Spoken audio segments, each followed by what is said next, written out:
Good evening.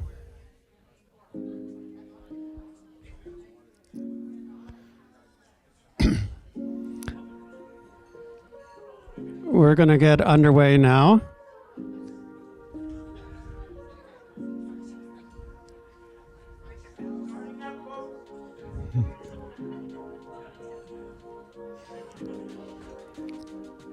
Good evening, everyone.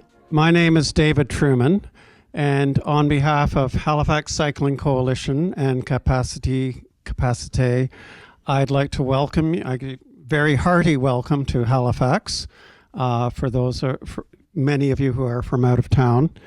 And I'd like to start out with the land acknowledgement.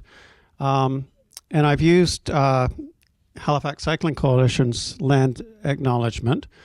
And as an organization, we take these words seriously. We certainly try to respect them and live by them and put them into action. And I hope that you, in all of your roles and your future roles, will similarly find the ability to respect these words and put them into action in your respective territories. We acknowledge that we are gathering and carrying out our work in Mi'kma'ki, the unceded and unsurrendered land of the Mi'kmaq people. We are all governed by the peace and friendship treaties, which did not include the surrender of Mi'kmaq rights to land or resources. As an organization that aims to shape our built environment and shape our transportation infrastructure, we believe it is important to acknowledge and be aware of the history of the land we are living and working on. We are grateful to live, work, and learn on Mi'kma'ki. And with that, I'm going to turn over to the moderator, Dan Fuller from University of Saskatchewan.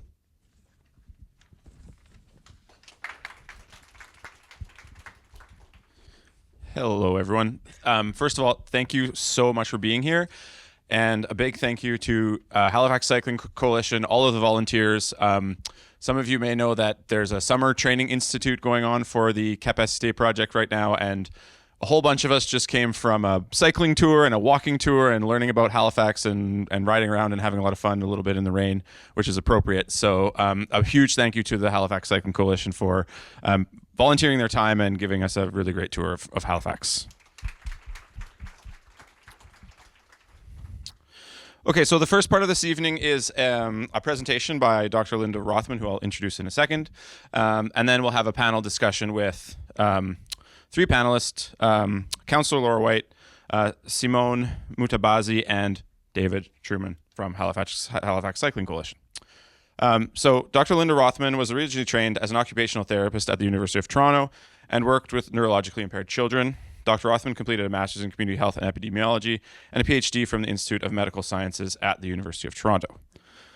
Dr. Rothman is an expert in unintentional injury prevention and has been involved in research related to sport, playground, road traffic, and car occupant injuries.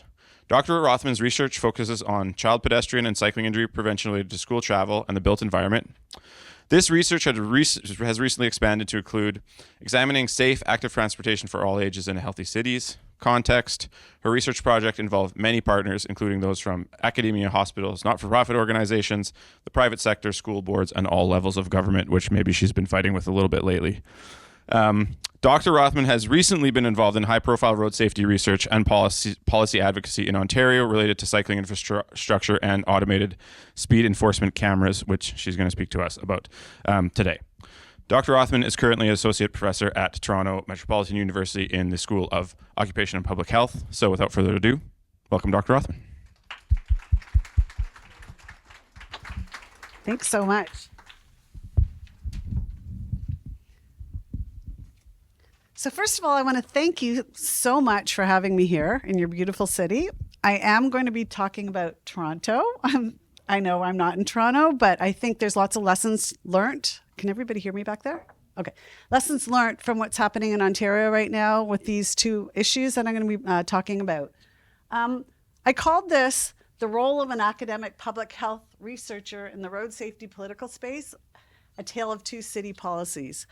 I'm an epidemiologist. I don't usually do these types of presentations. I usually talk about research. I usually talk about objectives and evaluation and outcomes and statistical analysis. So this is kind of a different type of presentation for me, but I feel like it's really, really important to actually think about and express the kind of stuff that I've been involved with over the last couple of years, because I'm an academic researcher, which I never thought would end up being for me being pulled into this kind of space. So how does an injury epidemiologist, because I study all types of injury, but primarily road safety stuff, get involved in road safety politics? As Dan said, I started off life actually as a clinical occupational therapist in pediatrics. I then became a research manager at the Hospital for Sick Kids, looking at child occupant injuries. So it was all about car seats, what happened to them in the cars. We did a lot of reconstruction stuff with MTO engineers, and to see where car seats were failing them. And then over time, we started realizing that the kids in cars were being relatively protected. We were doing a much better job at that over the years. But the kids that were coming into Sick Kids were pedestrian and cyclist injuries that were as a result of motor vehicle collisions. So now I moved on and did a very late PhD, which I always tell everybody, because it is possible to do a late PhD and actually get a job afterwards. I'm now an associate professor in public health at TMU. I study vulnerable road users, and I really focus on healthy cities now within a public health context. And it's interesting, like people talk about cities, making cities, from the planning perspective, the engineering perspective, bringing in the public health perspective is actually a really important contextual thing as well. The way I got involved in this is I have a very strong team, many of whom are in this room, that have done a lot of very rigorous empirical research studies looking at road safety policy. So we have geographers, we have epidemiologists, we've worked with engineers, all sorts of different people from different backgrounds, planners, to produce this really high quality research. So that's how I got kind of pulled in.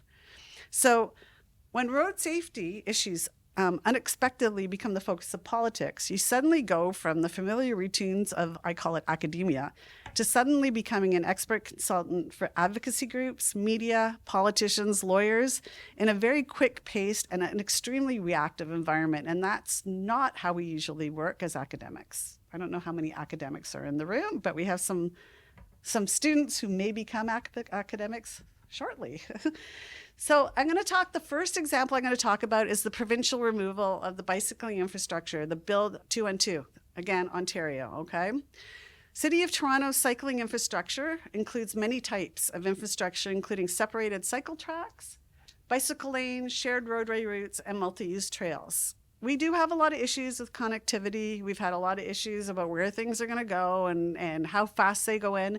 We did have a huge acceleration of putting these things in during COVID, like a lot of cities did. And by the end of 2025, we had 110 kilometers of separated cycle tracks. So those are the ones that have the separation, okay? Not the bike lanes that are painted, but the actual separation. And just a few pictures of some of the infrastructure. The one on the left is the one we really want to get to, okay? Just a map that took me some time to find, actually, surprisingly. You can see this is kind of the top map is like the city of Toronto, basically, with a little bit of the Scarborough. I don't know how much people know about Toronto, Vaughan up in the north. And you can see there's a lot of infrastructure downtown. There's scatterings of infrastructure in the inner suburbs. We're getting better. They're putting more and more in as time goes on. And on the bottom right is in the green is actually the cycle tracks. And you can see the majority of the cycle tracks. So the separated cycling infrastructure is in downtown Toronto. So November 2024, Bill 212 was called Reducing Gridlock and Saving You Time Act. So you can get from the topic about what they're going to go after us with. Provincial, okay? So this is provincial government.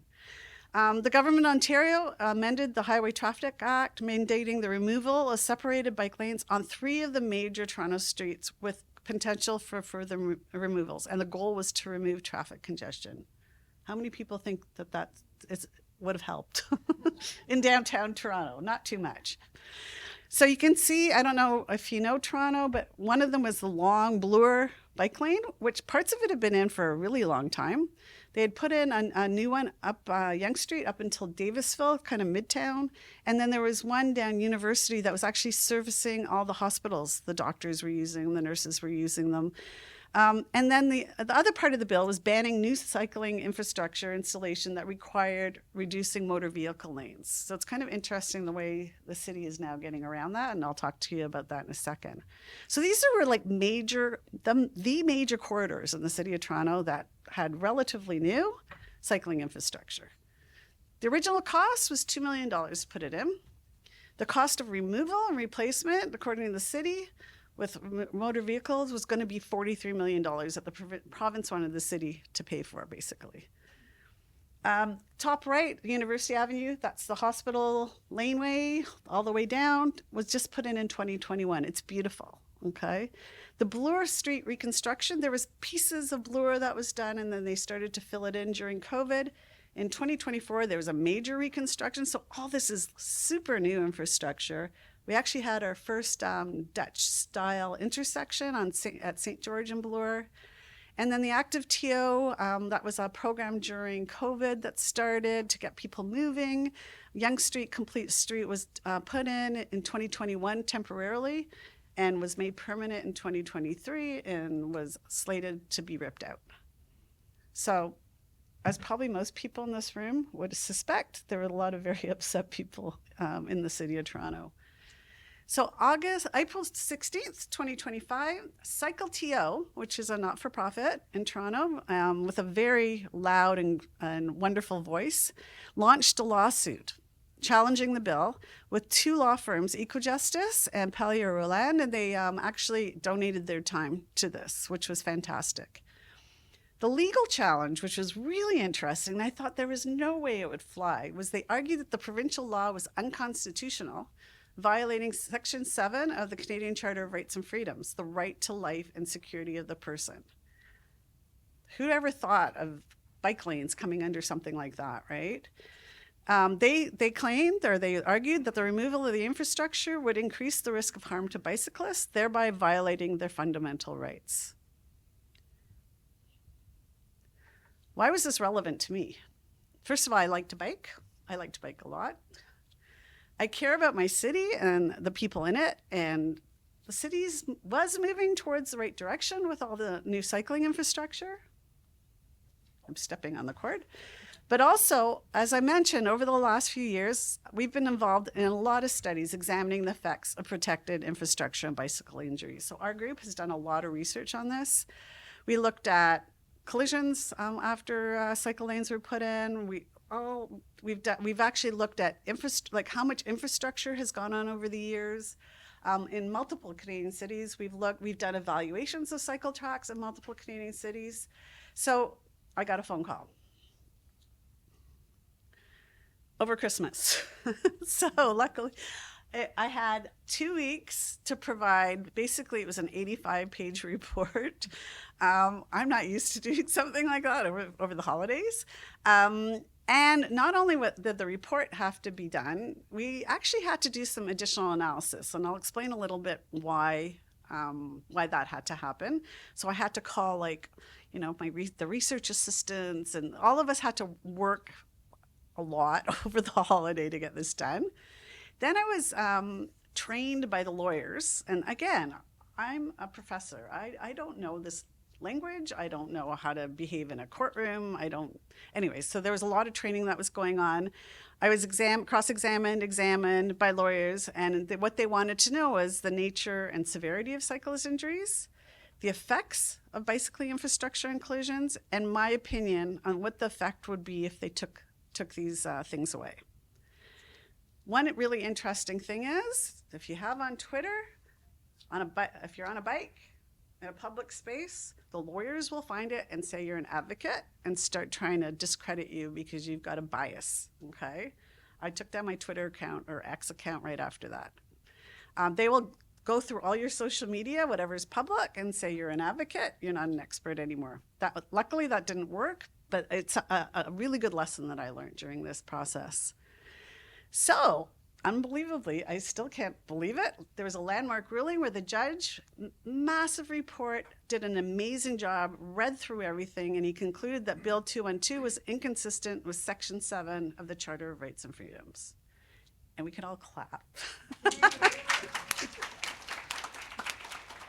Super exciting.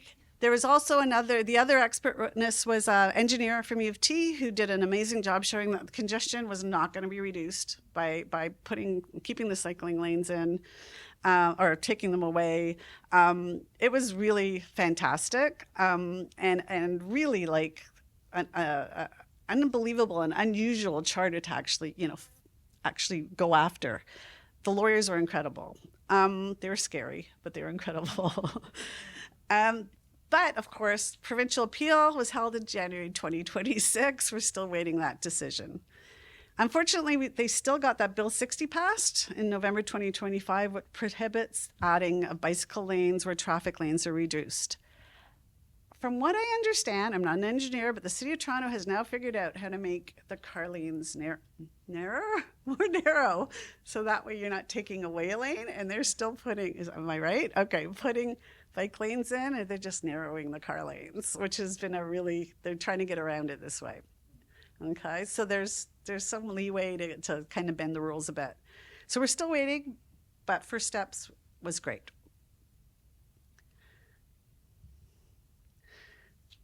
This is what Justice Shabas of the Ontario Superior Court said about the injury part of it. There is also the compelling expert evidence of Dr. Rothman, whose conclusions are strongly supported by many studies that protected bike lanes are much safer than cyclists riding in mixed traffic, and that the removal of the target bike lanes and creation of more car lanes will lead to increases in collisions, injuries, and fatalities. So that was in his concluding paragraph. So that one went really well for now. Now we have another issue, and I'm sure many of you know the outcome of this. Example 2, where I got kind of dragged in, was the ban on automated speed enforcement in Ontario. So May 2017, they enacted, it was introduced and then enacted in 2019, Bill 65, which was the Safer School Zones Act, and it amended the Highway Traffic Act to introduce the use of automated speed enforcement in community safety zones. All great. People started putting them in. Municipal councils, we have people here from the different municipalities were involved in putting these in. They were allowed to designate community safety zones via bylaw with the option of implementing ASC programs and using a combination of mobile and fixed cameras depending on who the vendor was or what their needs were. 42, am I right? 44 municipalities, I never know exactly, enacted the automated speed enforcement. So quite a few municipalities in Ontario. November 14th, 2025, not one of our better days, the provincial government enacted Bill 56 to ban the use of ASE in Ontario.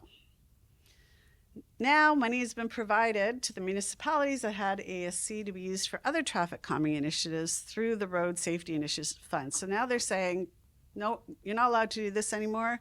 Here's a bunch of money to do traffic calming. That sounds really good until you realize that the traffic calming stuff that we usually use, it doesn't work on some of the roadways that we had ASC on. So, and I think from what I understand, the municipalities are floundering around trying to figure out where to put things. We had something that worked really well, and now it's been taken away. We lost this one. This was a lost battle, unfortunately. The province arguments were that it was a cash cow. We were just doing it to get ticket money. It was a claim to just increase revenue and not change behavior or safety. This is what the province was saying. We had so much vandalism. We had 16 of these things chopped down in one day. People would come around at night and chop the heads off of them. They'd find them in the river. People were destroying these things all over the city. So, you know, it's lovely, like we kind of bend to a bunch of violent, like non-law-abiding citizens and gave them what they wanted. Again, they proposed physical traffic calming, but we still have some provinces with automated speed enforcement. We do know these are highly effective. We do know a lot of the money that they were collecting via tickets were being put into road safety programs.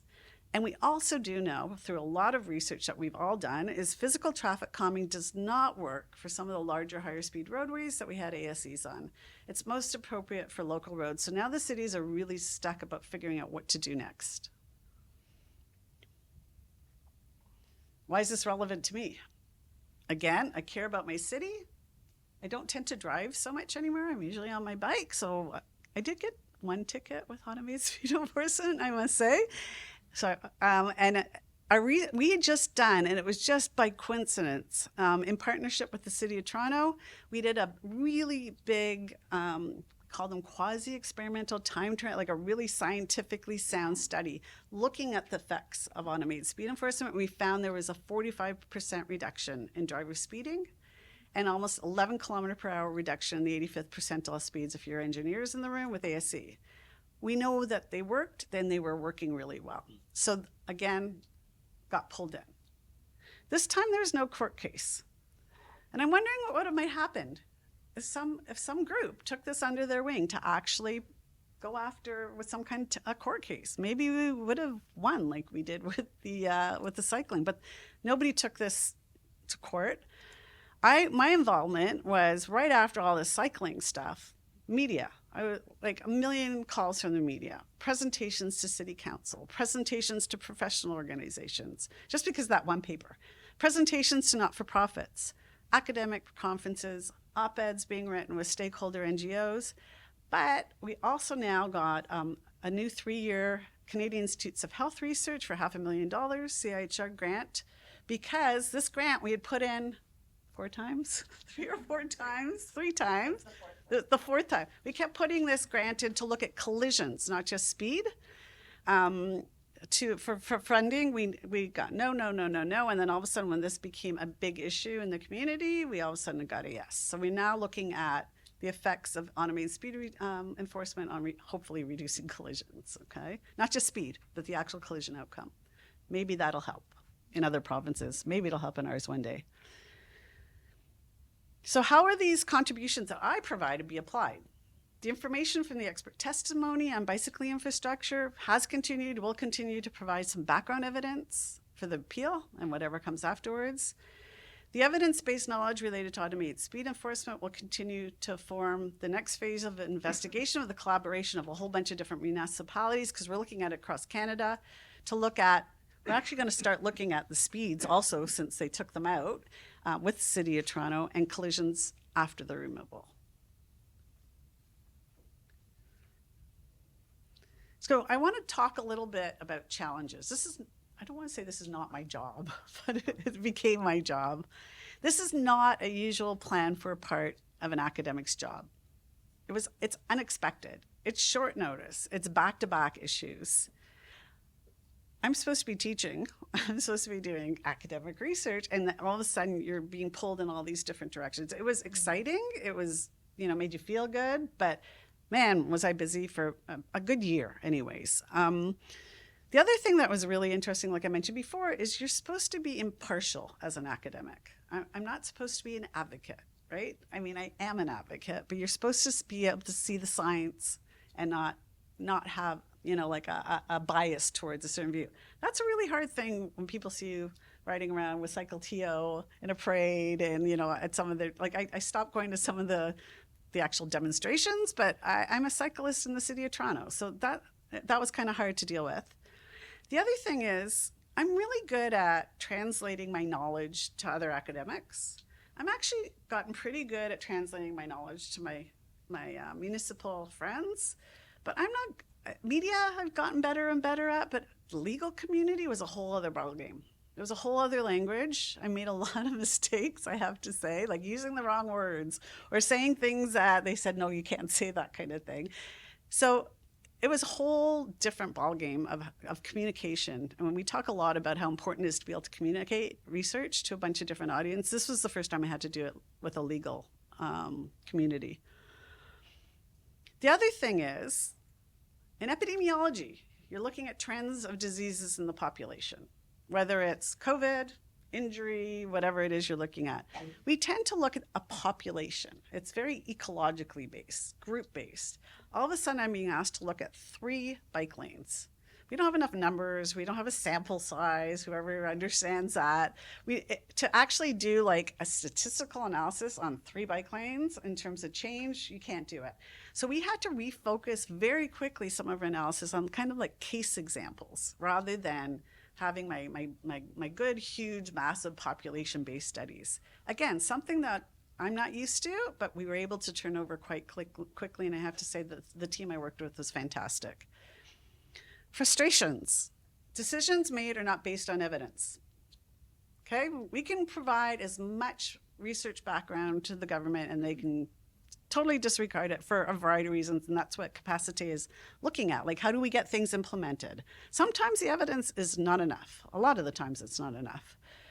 The whole thing about bike lanes, they wanted them off the main roadways, they wanted them in the side streets. That doesn't get you anywhere. A lot of these people are using it for commuting. We don't want to be wandering around back streets on a Monday morning when we're trying to get to work on a bike lane. The whole cash cow thing, and the fact that we can easily replace ASC with other speed reduction interventions, again, not always feasible. So that was frustrating. Also, I mentioned other work responsibilities. When was I supposed to teach that semester? When was I supposed to do all my university service? And when was I supposed to continue on with my research? Everything kind of got put on hold. My students got to hear a lot about this during. And you try and integrate some of the learnings that you're doing out in the community and bring it back into the classroom. And I actually brought, I don't know if Lauren's here, but I made, some of the students came with me to some of the events that I had to go to. So we do know rigorous evaluation is essential. We need to know what works to reduce injuries and deaths without guessing. We need to allocate resources wisely. We need to build a really strong evidence base to contribute to the body of knowledge. We need to demonstrate to funders, policymakers, and the public that the interventions achieve their goals and why a program is being discontinued sometimes, but that's not always enough. So some of my lessons learned from the position that I'm at is you need to engage with other partners with complementary expertise. Nobody's here from Parachute. I call Parachute, which is our injury prevention organization that has a lot of expertise in road safety stuff. They know how to communicate with the media. They know how to communicate with lawyers. There were times where I was getting 6 calls like a day for automated speed enforcement interviews. I called them to do some of them and I knew they would do it well. We talked all the time. So people like that, other advocacy groups, you can't do this all yourself, especially when I had a full-time job. So to bring in other people is really important. You need to learn to talk the talk of different audiences. I never learned in public health, my program, any communication skills. We learned how to write academic papers, but we never were taught how to communicate with other people. And I was talking to a colleague of mine this week about how important it is that that be a course in the curriculum or an elective that you take in public health. Public health is all about communicating.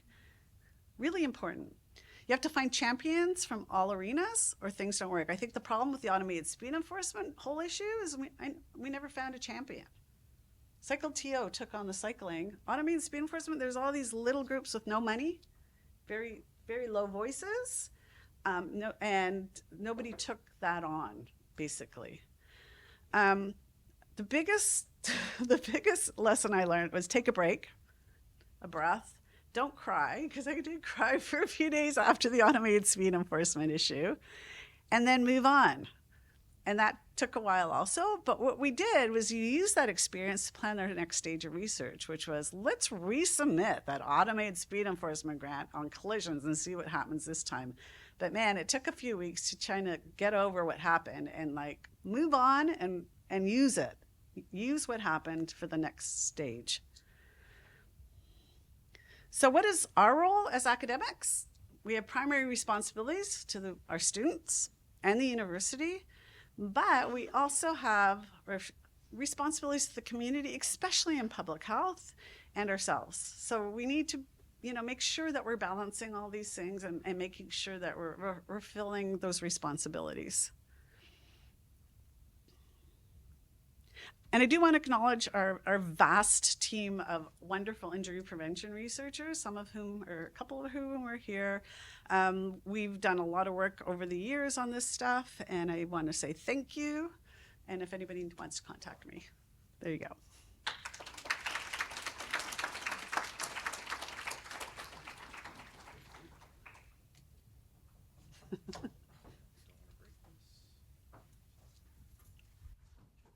Okay, fantastic. Thank you, Linda. That's great. And also, just from my perspective, thank you for all your hard work and doing these things, because I know it's very, very time consuming and difficult. Okay, so we're going to have time for one or two questions from the audience, and then we'll bring up the panel and I'll introduce the panel. The way we're going to kind of work this is the questions are going to be posed to the panel, and then Linda's going to get a chance to say something or discuss the panel questions or not, depending if Linda wants to do that or not. So the panel, you have to answer wherever you are. I see you over there. And then Linda can provide a response. We have sort of three broad questions for the panel, and then we'll open up to questions from the audience. But right now, are there any sort of specific questions about Linda's presentation, the work that Linda's done, related to what was the bill? Bill 212, and then the automated speed enforcement reductions. Specific questions. Yes, I see you there. Hang on, I'll bring the mic so it's okay. Your grant to study collisions that you're working on, what's your timeline? And are you looking at all collisions, vehicle, pedestrian, bikes, the whole gamut? Yeah, so it's a 3-year grant. It started in April. We're running it in the CapaCITY cities, whoever had or has ASC. I think there's 6 or 7 cities that we have. We may bring on a few more. I don't want to start listing them because I'll get it all wrong. But it's cross Canada. The thing about collisions, we need time. Luckily, they don't happen every single day at every automated speed enforcement location. So we are going to be looking at all collisions. We're going to be looking at what we call KSI, the killed and seriously injured collisions. So the most severe ones that come under the Vision Zero framework. If people understand the whole Vision Zero, getting down to zero major injuries and fatalities. We'll also look at pedestrian-specific cyclists as long as the numbers allow. So it's over the next 3 years. One more question. One more burning question. I know it's here. Oh. How many cyclists are seriously injured or killed in Canada? Do you want to just repeat so people can hear? What? Do you want to just repeat so people can hear in the back? How many cyclists are seriously injured or killed in Canada per year? I cannot tell you that off the top of my head. Megan, you're looking. Okay. I don't know, but we can find that out for you. If you go on to the it's the National Collision Database, you can look it up pretty quickly. But yeah. Okay, thank you. You want me to stay? David's going to stay. You can sit here. Okay, so I'm going to introduce our panel now. If the panelists could please come forward, and I'll introduce you. So our first panelist, maybe David, I'll introduce you first since you're already here. Our first panelist is David Trueman, who is a retired technology executive who now spends the majority of his waking hours on cycling advocacy and other cycling-related projects when he is not on his bike. His advocacy started in the Waterloo region in Ontario 9 years ago until he moved back to Halifax 4 years ago, where he promptly joined the board of the Halifax Cycling Coalition. Rebuilding sustainability of the organization after the devastation of the pandemic. With a very strong advocacy team, he fought the usual battles for more infrastructure implemented faster. The past year has seen that struggle turn into an existential fight for refuge on our streets, as first the mayor and then the premier have worked to undo past progress and severely curtail further progress, which sounds a little bit similar to what happened in Ontario. Okay, our second panelist is Simone Mutabazi. Simone holds a Bachelor of Science in Biology and Master's degree in International Development Studies from St. Mary's University. For the past 5 years, she has worked on the transportation team at the Ecology Action Centre. She began as a coordinator for community-based active transportation projects, focused on expanding cycling opportunities across the province. Now, as a senior coordinator, Simone collaborates with communities to identify and implement context-specific solutions that support active and sustainable transportation. Additionally, she works on municipal policy and advocacy around transportation and mobility. And I just want to say I went to Bike Again, which is an Ecology Action Centre project, on Wednesday, and bought a handlebar so we could put a bell on it. I don't have it with me, but it was really fun to see, and it's very busy and pretty nice bike co-op, so that's awesome. Our final panelist is Councilor Laura White. Councilor White is passionate about public and active transportation, sustainability, and creating accessible, resilient, and an affordable Halifax for all. She is an engineer, parent, and has volunteered on regulatory boards, school councils, and as a climate reality leader. She was elected to represent Halifax South Downtown on Halifax Regional Municipal Council in 2024. Okay, well, where are my questions? Okay, so our first question for the panel. There's two mics. So our first question for the panel is, these are hard questions, by the way. What are the biggest, they've been also given the questions because we knew they were hard. What are the biggest political barriers to delivering sustainable transportation interventions in Canadian cities? And what is the role of scientific evidence in shaping city priorities? So I'm just going to bracket sustainable transportation interventions because that's kind of jargony. So by that we mean cycling, walking, and taking transit. We don't mean buying an EV. Okay, so we're talking about walking, cycling, and transit, not buying an EV. Maybe I'll start with Simone. Do you want to take on the question? What are the biggest political barriers to delivering sustainable transportation? Thank you. Can folks in the back hear me? Awesome.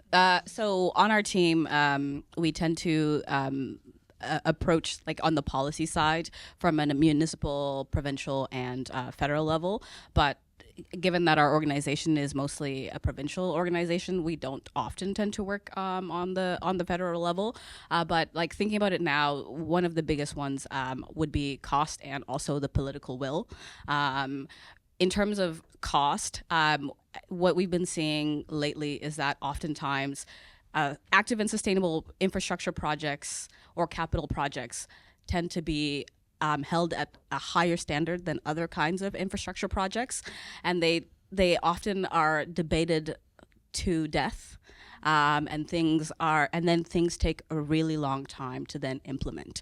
And so something that should have taken, say, a few years when we have fantastic municipal staff and planners and also provincial staff that work really hard and do the engagement and do the planning and the analysis on these projects, and then have to turn around, say, with changing, say, political administrations to go back to the drawing board, even though the work has been done, and so we spent even more money and even more time going back to do work and potentially deliver results that are even worse, that are not safe, that are not connected, and don't really allow for the adoption and movement towards more active and sustainable transportation alternatives. That is one. And what was the second part of the question again? Second part of the question is, what is the role of scientific evidence in shaping city priorities? Oh, yes. And I guess just the last part on in terms of cost, we're also just seeing now, even at the federal level, that funding for sustainable transportation is being cut or is being looped in with other funds for infrastructure projects. So at a time where we should be investing in infrastructure projects, where money for those funds is being diverted and being cut. And so we have municipalities holding much more of the whole in terms of how can you fund these kinds of projects. In terms of science shaping priorities, I think what's interesting is that we're seeing a lot of times that decisions are made without the rationale or the studies that would, justify doing certain things. So, for example, a couple of years back during the provincial election, one of the campaign promises was cutting the tolls on the bridges. That didn't come with a study or like a scientific rationale or evidence that would say that yes, it's actually going to improve congestion or traffic, and it hasn't. And so what's interesting is that the province has the transportation engineers and the planners. They have this data. They see what happens in real time, and oftentimes they're almost working backwards. Is like decisions are made that don't align with scientific evidence, and so then what people have to do internally is then say like, okay, well, a decision was made without the evidence, and now we're gonna see how it might make situations worse, so that internally people might turn around and say, okay, you did it your way, it doesn't work, the science proves that out. But we didn't have to do it the hard way. We had the evidence to begin with. Awesome. Thank you very much. I should also note, I'm going to just give you like a 30-second wave like this if you're rambling on too long. I'm not accusing anyone of rambling just yet, but just if I go like this, no, it's your time. Go ahead. Good evening, everybody. I was feeling sleepy, but now I'm all riled up being here with you guys.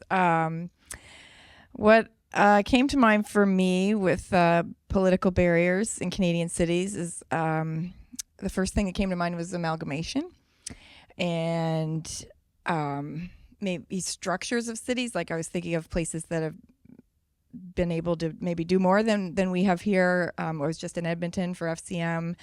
It was better. I've heard BC like Vancouver. I know Montreal is better. And I think in all those cases, either the city itself is just more city and suburbs, and it's more urban than we are here. We have quite a different mix of urban, suburban, and rural. So that plays into it, both what geography you have and then the politics behind all that. The second thing I had was a respect for the municipal jurisdiction. Basically, the province letting the city do, or the municipalities do what they're traditionally meant to do, and then just understanding the level of detail that goes into that work, and that they may not have all that detail, and it would be good to let cities do their thing.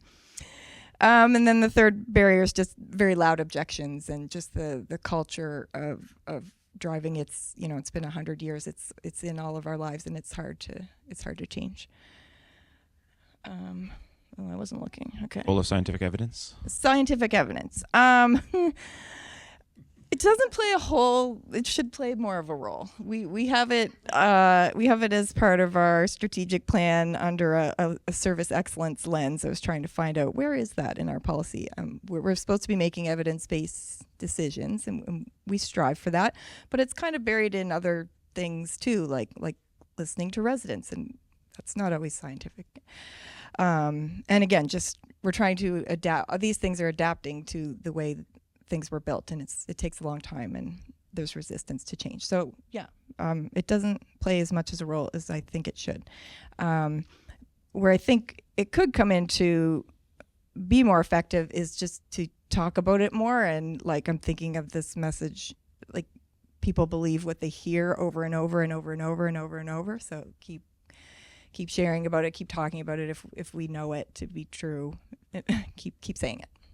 That's it. Fantastic. Thank you. David. Thanks.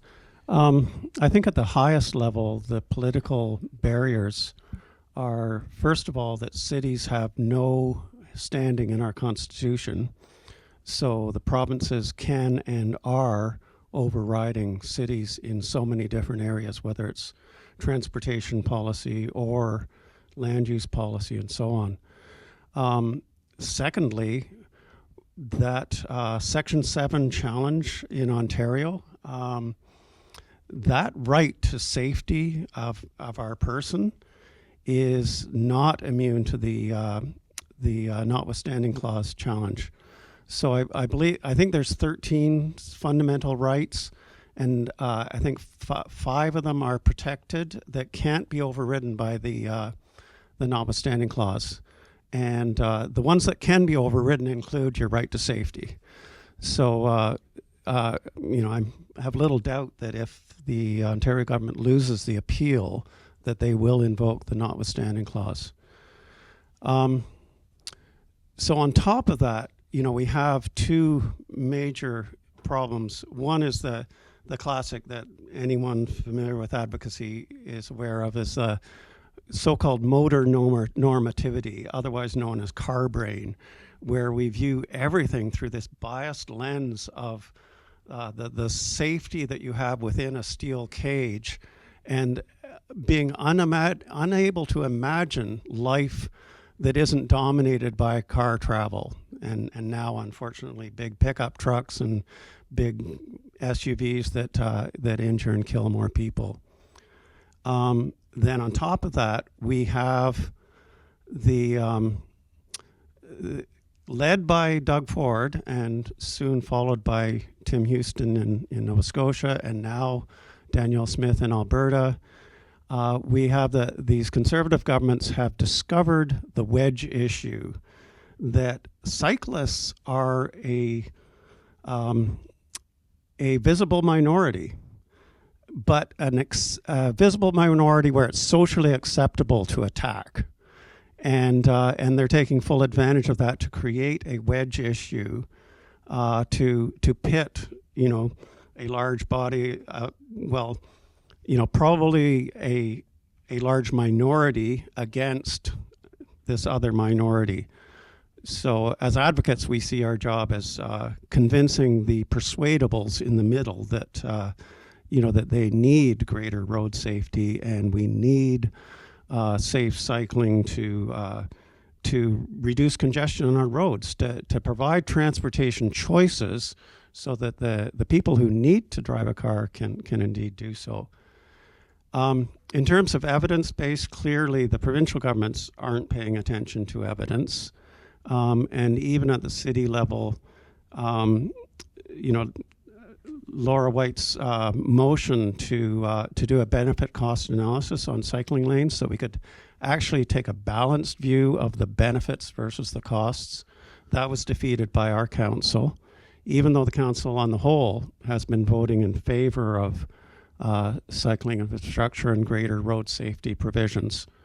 And then we brought it up again as an advocacy organization to the Transportation Standing Committee, and even one of our progressive councillors said, well, it wouldn't make any difference because this council isn't interested in evidence.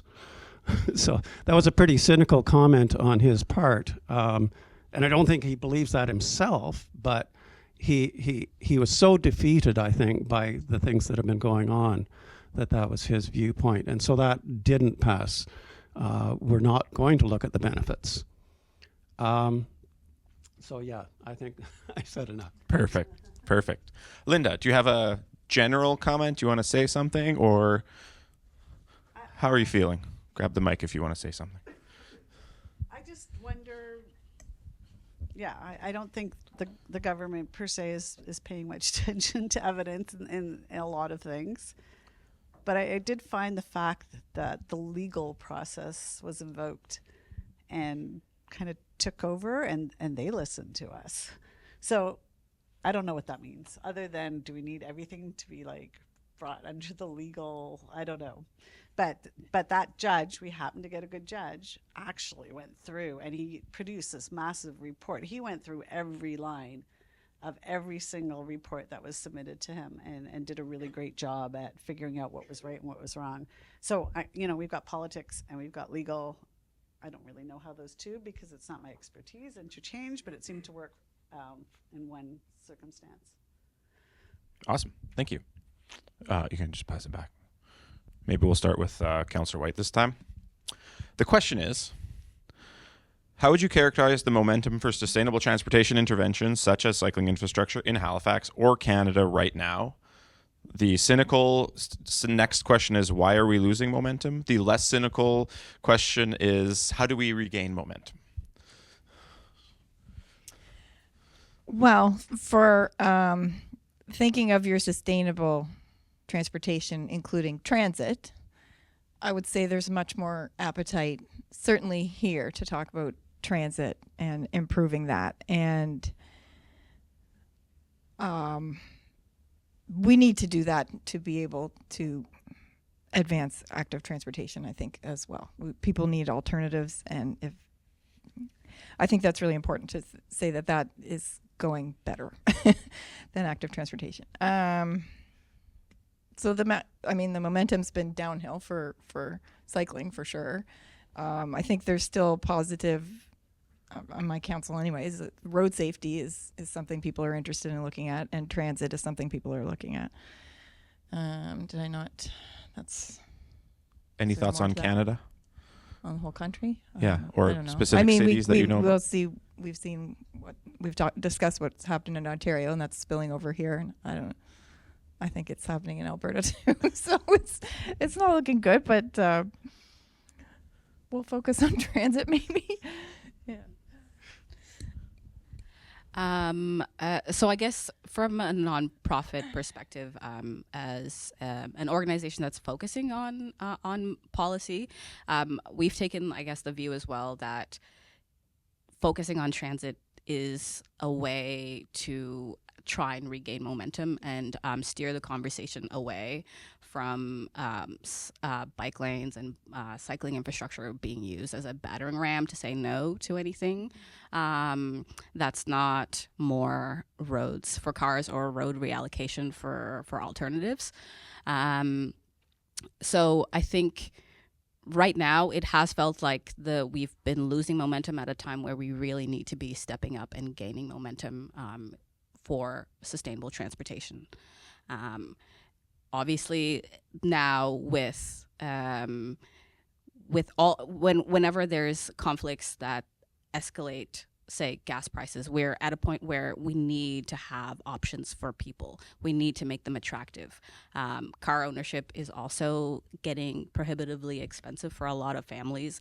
We often hear politicians talk about affordability, but that never seems to extend to transit or alternatives to driving, when that's a huge expense for a lot of households and a lot of families. And so we're finding transit is a good way to shift, but not to lose sight of cycling or other AT infrastructure, but that how can we make that positive and regain momentum in that way. I would say like on the federal, I guess, looking at the country as a whole, there's lots of organizations that are also fighting to ensure that we do keep the funding mechanisms in place for municipalities to be able to either expand or improve on their transit systems, because like that is what we are. Like fundamentally, like we need better transit systems to get more people around. Our cities are constrained geographically. We don't have all of the space in the world to add more roads so that cars can drive and get everywhere conveniently. It just doesn't work that way. So, yeah. Saskatoon like me.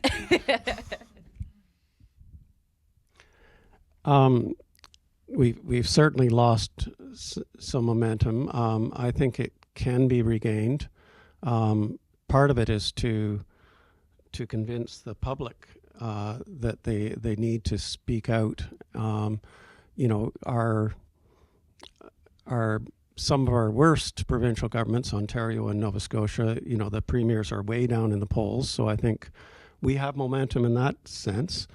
Part of regaining momentum has to be allying with other groups. So using Nova Scotia as an example, the government, I think, made a big misstep by attacking arts and culture and tourism and education.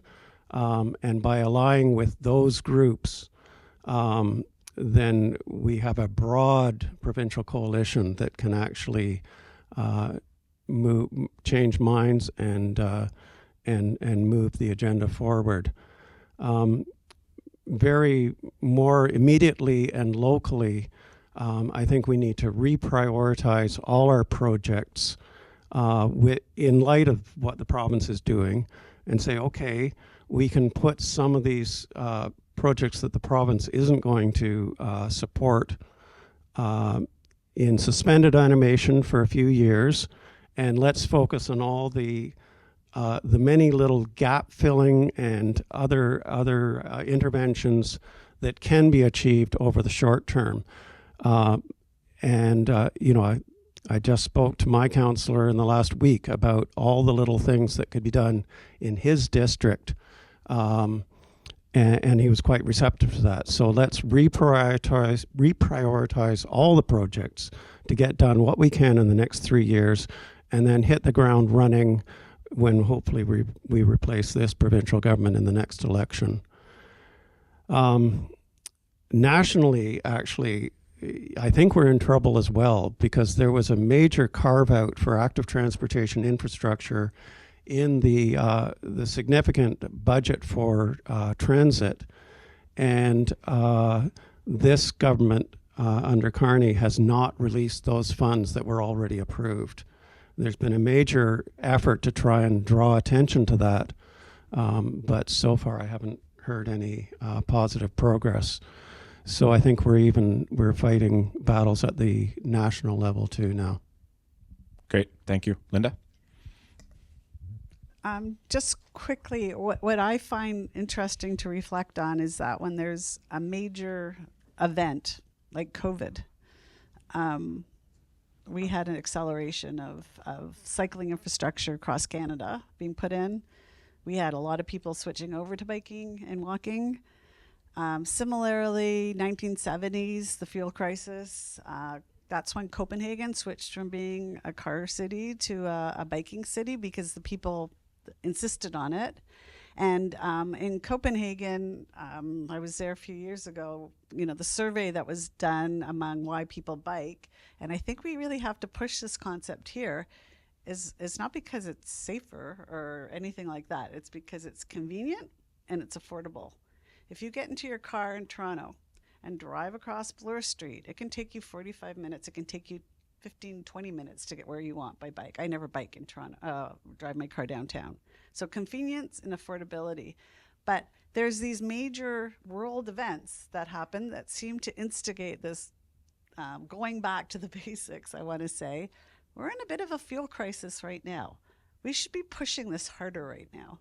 I'm not really sure how, because I'm not a politician, but pushing the fact that this is way cheaper and way more convenient to get around in our cities while there's a fuel crisis going on. There's somebody's got a question.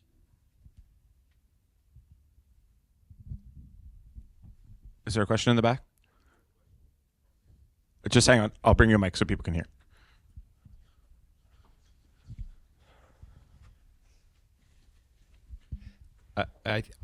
I took from Professor Rothman's conversation that the number 2 point she learned was talking to other audiences. And I think that's important. I feel that among my age and stage, I'm an outlier. Most of my friends don't want to hear about bike lanes. They shut me down as soon as I start talking about it. They're all driving Range Rovers all over the city. I'm a part-time resident of Toronto. I know Bloor well. But I feel like talking about a change of government is not helpful. I think we need to talk about how to engage the people we have. And I'd like to hear Professor Rothman talk about the lessons she learned in talking to every audience. And what do I say to my peer group other than every time I'm on a bike, I'm one less car in front of you? Because I think that's where we need to be, because we're not going to change the mindset unless we start talking differently and not. Advocacy is important, but it needs to be educational, not just confrontational. Thank you. Linda, there was a question directed at you there. Yeah, I totally get that. I have friends who will drive 4 blocks to get down to the very accessible grocery store down the street. I mean, my approach right now, there's 2 things that I think about. We got to get the kids. Let's start with the kids. Let's start with the schools. You get the kids walking, get the kids biking, you get the kids going home and telling your parents, I want to walk and I want to bike. Hopefully there is evidence, they will grow up to be cyclists and they will grow up. I think we really need to focus on maybe not educating the 40, 50, 60-year-olds, but educating the little ones from kindergarten upwards. I think that's number 1. And with my friends, what I try and do is I make them go with me.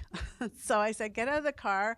We're going to ride to your grocery store for 4 blocks down. Or let's, instead of, driving down this young street where there's like mass TTC going down. How about you meet me on the subway and it's much easier. You don't have to park, right? So I do try and integrate I've managed to con a lot of people in my neighborhood to buy bikes. Just using that method by saying, let's go for a bike ride. We're not meeting at that restaurant by car. We're going to meet by TTC. So that I'm finding, bit by bit, but I do really think that the secret is in the kids. Thank you. Thanks for the question. Okay, last question for the panel, and then we'll open it up to questions from the audience. So audience, sharpen your pencils, get your thinking hats on. I see all of those trainees and students in the back there. I'm expecting some really awesome questions from you all. So get ready. Okay, the last question is, where is it? Oh, we only get to pick one thing. If you could change one transportation policy right now at the municipal, provincial, or federal level, note the or, what would it be and why? Maybe go ahead, David.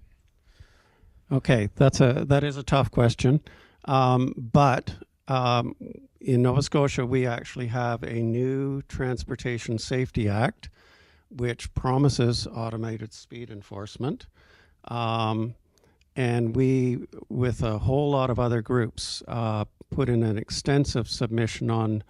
So that the act is very skeletal. It doesn't really do much by itself. But the promise is that the regulations that go with the act will bring us great benefits. And we put an extensive submission into the provincial government on what those regulations should be. We just in the past 2 weeks have received an invitation to talk with the government about those regulations, and so I'm very tentatively optimistic that if that act is actually enacted with good regulations, that it will make a difference to road safety in Nova Scotia.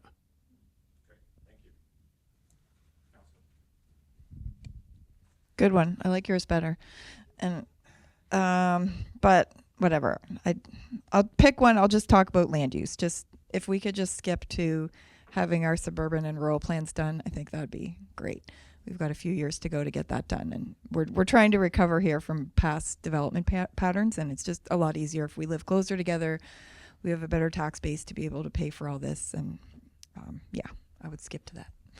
Could you please, could I maybe get you to elaborate, give a tiny bit of context for people who maybe aren't in the HRM or aren't from Nova Scotia?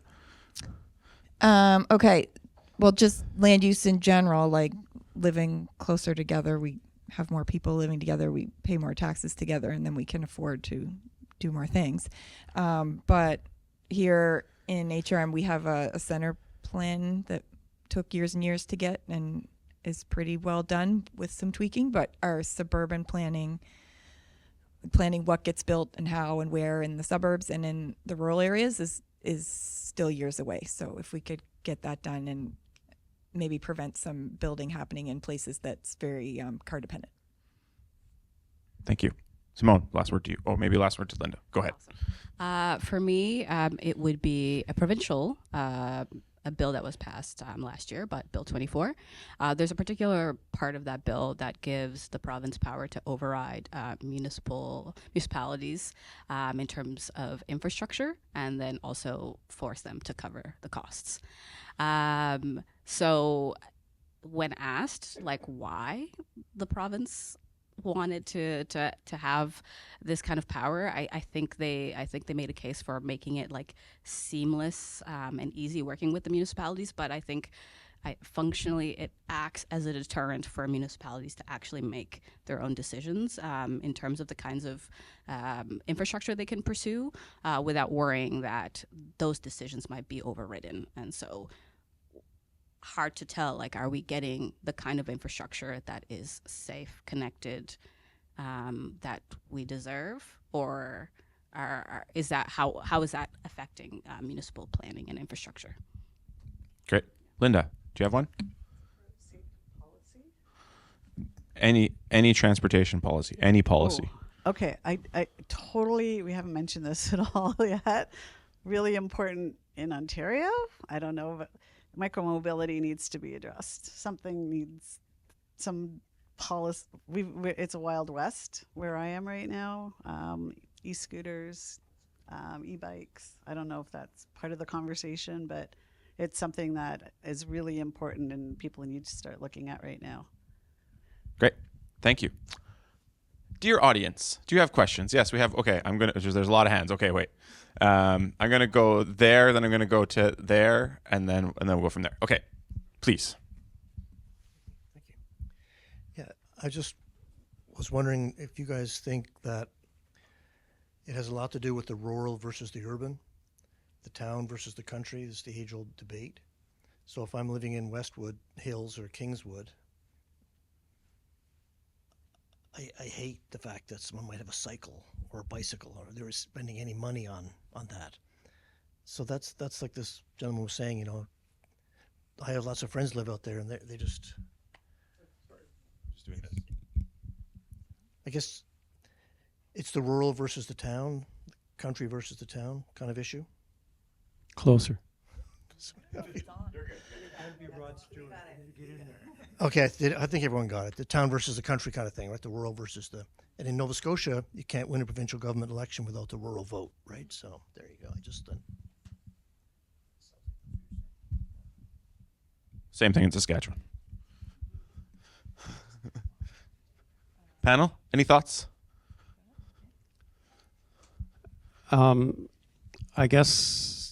think that's where the provincial government went so wrong with their strategy, because they brought rural on side with opposition to well, I'll reveal my personal bias there. The provincial government is tearing down everything we hold dear in Nova Scotia, destroying the environment and so on, and failing to support arts and so on. And that, I think we stand a good chance of getting a better government, a more progressive government, because of that. Like, it wouldn't be because of their bad transportation policy or anything. It would be because they've hit so many targets at once. I guess I take a different view slightly, in that when we work with rural communities, their concerns aren't like cycling infrastructure, but it is safety and it is sidewalk infrastructure. They're dealing with high speed limits, non-existent infrastructure that allows, say, community members or kids to be able to cross the street so they can walk to school. In some communities or rural parts of the municipality, it's actually safer to drive your kid a couple of blocks to school than walk your child to the school. There's no shoulders. The speed limits are 70. So I think there's slightly different priorities, but I don't think there has to be a divide. That fundamental idea is that we want safer communities. We want infrastructure that supports people feeling safe and being able to make the active and sustainable, make those kinds of choices to be able to walk to school or walk to the grocery store. Yeah. Yeah, I think it's similar that you have to focus on what you have in common and not what's different, like children's safety. Yeah. I think we just have to respect each other and know that things are different, and you need an urban environment in cities that helps fund rural infrastructure, and vice versa. We all want these rural places to be healthy so we can experience nature and whatever. So just more respect for each other and working together, because it's just silly. We're such a small province here, and if you just expand out, it's just you get a lot more done if you focus on what you have in common. Thank you for your wonderful discussion on the topic. And as a newcomer to Canada, I have a question. So I consider myself, I enjoy biking, but I'm just a casual biker. And ever since I got to Canada, one of the questions that I had was like, how do people bike in winter? And as we discussed about like regaining the momentum and like building a habit, like coming out from like COVID and other like outer forces, like how can we make biking a viable option even during the winter? And like how can we make it more like even better to bike in the winter as well? Good. Any thoughts?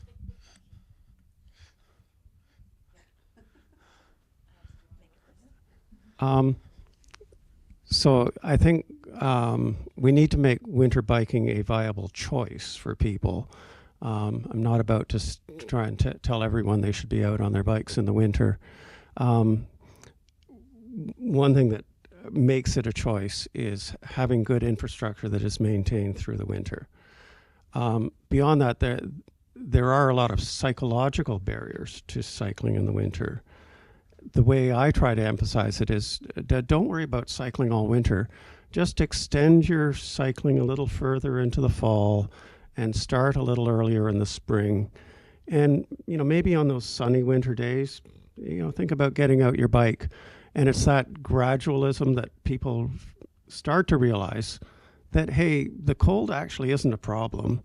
Maybe the really heavy snow days are a problem, but there actually aren't that many of them. There's probably something like a dozen working days where the roads might be snow covered, and it's a big problem. But yeah, you're not. If you just tell people they should be cycling in the winter, well, that's a losing battle. Okay. Actually, in some ways, that's better because it's not as slippery and icy as it is out here. Just cold. Like I do know lots of people that cycle in minus 20, minus 30, and a really good example actually is in Finland. Oulu. I probably butchered that pronunciation. But they're I believe they're further north than Saskatoon. They have heavy snow-covered routes all winter, and it's a cycling city. You see pictures of the bike racks at the schools are filled with bikes all winter. It's amazing. So that speaks to it being a cultural thing more than a physical barrier. I just also want to mention, I haven't seen it as much here, but in downtown Toronto, we have a whole subculture of gig workers who, I live just off the Danforth, which is a very restaurant heavy area, and these guys cycle all winter. And there's a lot of them. And at this time of year, there's 40 of them at the end of my street waiting for pickup foods. They're managing to get through the winter, and it's actually made it look like, at least my street looks like a winter cycling street. They are clearing the cycle tracks all year round now. But these guys bike, and there's a lot of them, which has been interesting to see, actually. We complain about them sometimes, but it's actually almost like a cultural thing that's starting to emerge because there's so many of them. Question here. Oh, Sarah. Okay. You ready? Sure. Go. Yeah, thank you so much. There's a lot of brilliance in the room. I'm going to preface my question with Dr. Rothman's talk. So thank you for the work that you've done, Dr. Rothman. But as academics in the field and upcoming academics, what does community and government, municipal government need from us?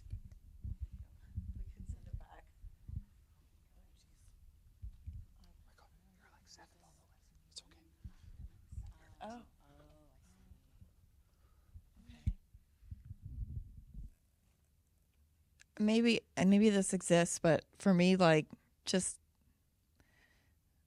a website with all the research on it. I don't know how to find it. I don't know how to share it. Probably, right? For there's a fast facts library. Yeah. Where they tried to take Canadian evidence and take the sound bites out of it. Mm-hmm. So that when you said, "What do we know about evidence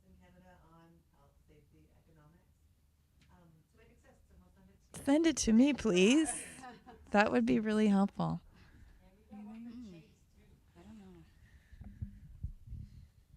I guess the point is the municipalities may not be as aware of it as they need to be, I guess. 7,500 cyclists injured per year. In Canada? How many deaths? 75 died, 74. 74 died. 74. 15 of them are kids. On average. On average. On No, it's not.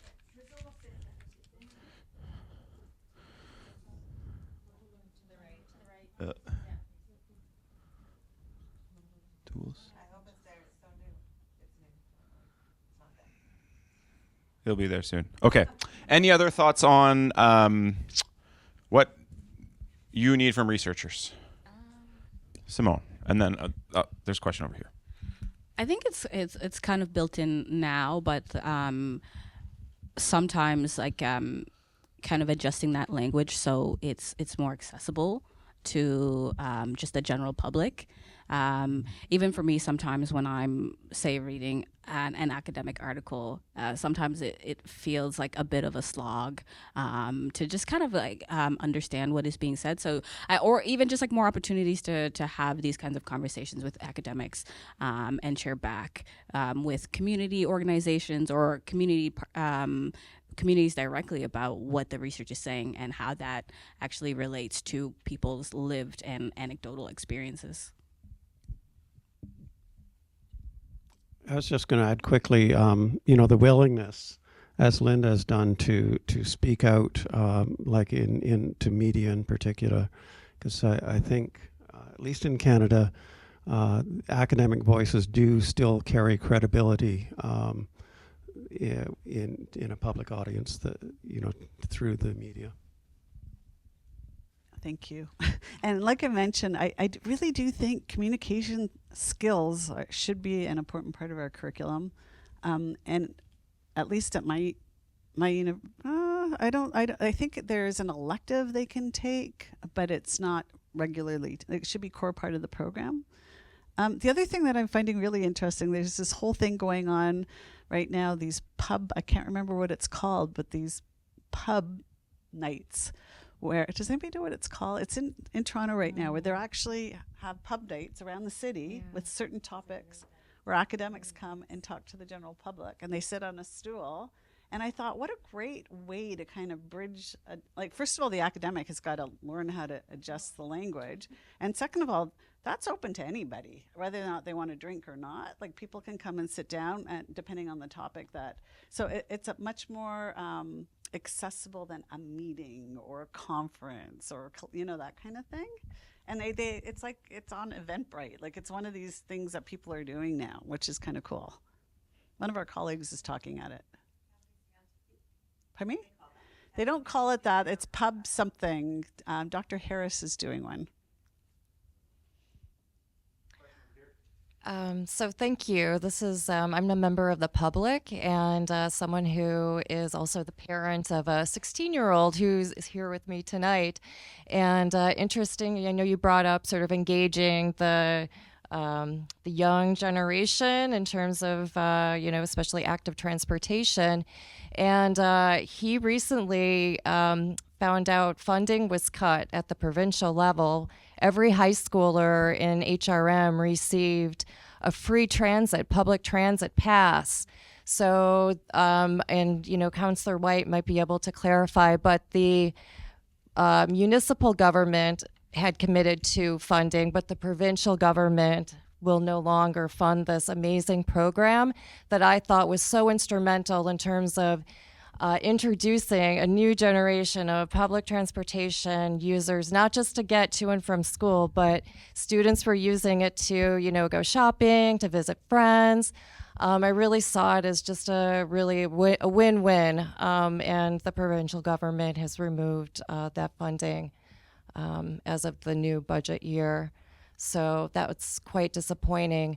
I'm just wondering, I know I have a conference coming up in Quebec City, and I looked at, transportation cost in terms of flying versus taking rail. So we still have a Via Rail station here in Halifax, and it's like twice as much to take the train, and we only have service 3 days a week. I know there's talk of sort of high-speed rail, but what are your thoughts regarding the role of rail transportation within Canada? And it seems like it's really been severely underfunded over the past decades. And will there ever be momentum for rail again? Okay, the bus pass. I think it's the best policy we've ever had. It was having that bus pass. It was so effective. Like the report, I can't remember when we saw it, but the report that came to council was just overwhelmingly way more trips were taken than expected by students. And I mean, I have 3 kids of my own, and like they carry their passes in their phone cases. Like it's cool. It's not weird to take the bus. Like it's just fantastic. So yes, that was cut. I even understand, I could be wrong on this, but I think it was the province that wanted to do this in the first place. So it's really hard to see it be taken away. It's not a lot of money. My understanding is they're still sort of half funding it, like they're doing it for low income, but the real policy when was making it normal for everybody. So yeah, that is gone for now. What was the second thing? The rail? So the provincial government is doing a rail study.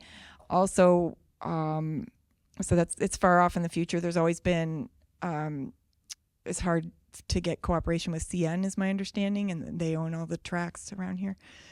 But also when we're looking at our bus rapid transit, the thought is in the long term to have light rail replace that. I would say, for my understanding, like Councillor White just said, Link Nova Scotia is studying the corridors for light rail.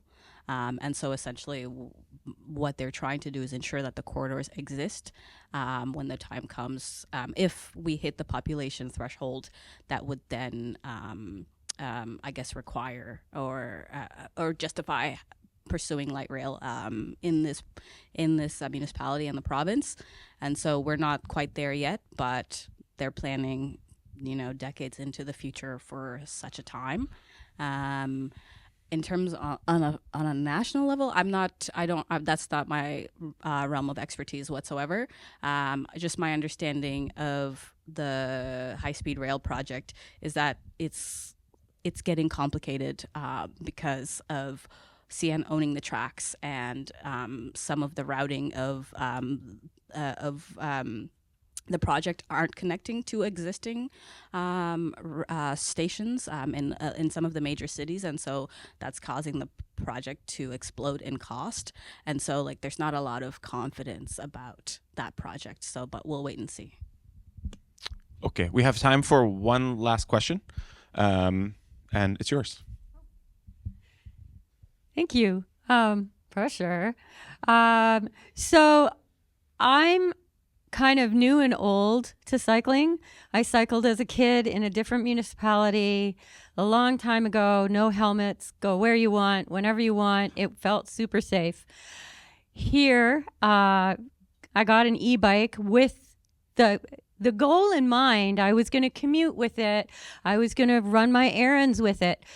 But my question is more about land use, I guess, because the problem isn't, part of the problem is I don't feel safe in certain areas. For instance, I don't know how to get from my house to here safely on my bike. My second problem with the grocery shopping would be super easy, except the bike rack is in a really dangerous place and I don't want to leave my bike there.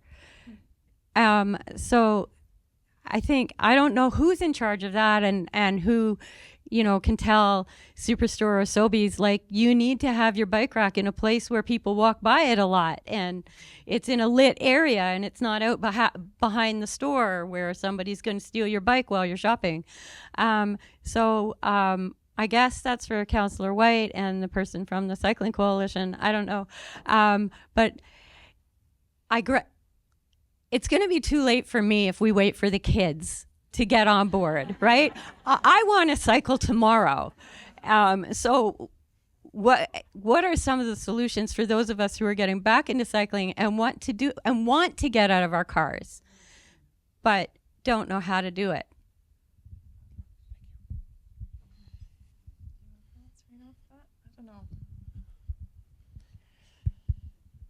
Oh, the grocery store thing is interesting because it's private property, and they also have. It was interesting.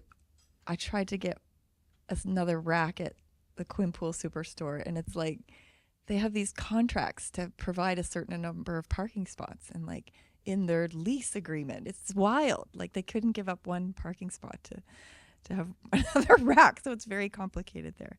I don't know if that's something we could do in our land use. I don't know what to say for you. I want you to go and do it. Helmet laws are interesting. We have them here. I don't think adults, please correct me, need to wear them in Ontario. If you're an adult, you don't need a helmet. You didn't. Yeah. Yeah. But it's a barrier. It's a barrier. Some people just won't do it because they don't want to wear a helmet. I don't know. Go with some friends. Get a pack. Drivers behave differently when there's a pack of you. They have to.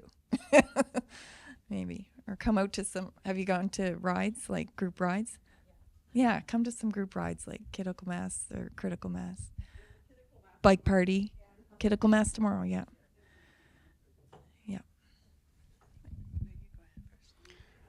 One thing I'll suggest is that you pick up the Cycling Guide app. It's a free app, and it will find you the lowest stress route to go where you want to go. HEC has sponsored it in HRM, and it is expanding to all of Nova Scotia this summer. In terms of the bike racks, yeah, it's a problem because it's private property. If you find the right contact and write a letter and CC us at, which is contact@cyclehalifax.ca, I guarantee you that we will follow up with to reinforce your message. Obviously no results guaranteed, but we will at least help as much as we can in that regard. I'm not sure what we could do in terms of what the larger we could do in terms of policy to solve that one. I don't know much about your bike share here, but I have very differing uses for my bicycle.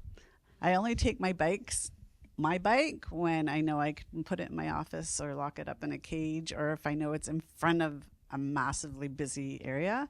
The rest of the time I use the bike share because I don't want my bikes have disappeared from my back shed, 3 of them at one time. And I'm terrified my bikes are it's heartbreaking. I don't know how attached you are to your bike, but I am. So if I'm going somewhere that's a pub, like an area that I'm not comfortable in, I always use bike share. I don't know if that's a possibility here or not. So I have a bike and I have bike share. Fantastic. Thank you. Just turn it off. Okay. I want to say thank you to everyone in the audience for being here, and especially thank you to our panelists. Don't move because we have a small gift for you. That was good. That was timely. So we've started a conversation. I think just a quick takeaway. I think one of the important takeaways for all our trainees in the back is all of these people know a lot about bylaws and legislation and org charts and who's responsible for what and all of these kinds of things. And that's really important when you're trying to affect change, because sometimes it's just like one person who is over there that you didn't think to talk to or other kinds of things. So really important to think about that when you're thinking about, making change, being an expert / advocate, and what that might look like in your cycling career. So we have some time to mingle. I think, are there still snacks left in the back? There's still snacks left in the back. There's some drinks, and you can hang out and chat with everybody here. Thank you so much for coming, and panelists, I'm getting your gifts.